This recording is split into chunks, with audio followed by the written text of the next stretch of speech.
Yung Wawaw Construction pala. Wawaw. Wala rin.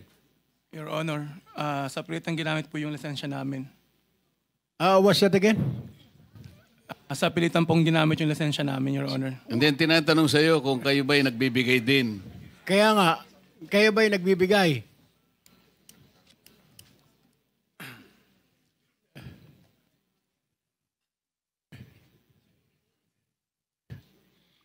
Kayo po ba'y nagbibigay din?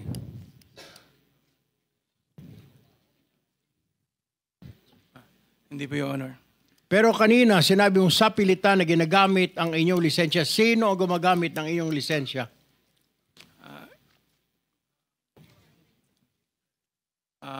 Si Sally Santos po, Your Honor. Sino? Sally Santos po, Your Honor. Sino si Sally Santos? May-ari po ng Sims Construction, Your Honor. May-ari ng Sims. Yes po, Your Honor. Siya lang ba ang... bakit mo nasabing sa pilitan? Pumapayag ka ba? I mean, hindi ka binibigyan? Hindi ka walang... di ba mayroong tinatawag na license for hire na 5%? Sa takot po, Your Honor, na maapektuhan ang negosyo namin, Your Honor. Bakit ka matatakot? Siya ba ang nag-apply ng lisensya mo? Hindi si EGB? Hindi po, Your Honor. Lisensya ko po yun, Your Honor. So, pinapagamit mo lisensya mo?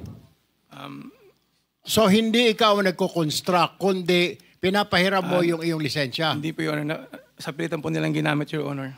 Paano sa pilitan? Can you explain? I cannot understand. Sa pilitan, tinutukan ka ba ng baril, ng kutsilyo? Ang pagkakaalam ko po kasi, Your Honor,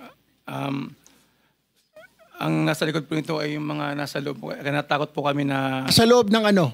Ng DPWH po, Your Honor. So, mga opisyal ng DPWH? Opo, Your Honor. Dito po sa Bulacan, tama po ba? Tama po, Your Honor. At ilan po sa kanila nandito ngayon, tama po ba? Opo, Your Honor. Okay. Pwede mo ba sabihin na ito si Engineer Henry Alcantara, na district engineer dati? Tama po ba? Hindi po, Your Honor. Ang nasabi po sa akin ni Sally po ay yung Chief. Sino Chief? Chief Bryce daw po. Chief Bryce. Ayun, si Bryce. Bryce, are you here?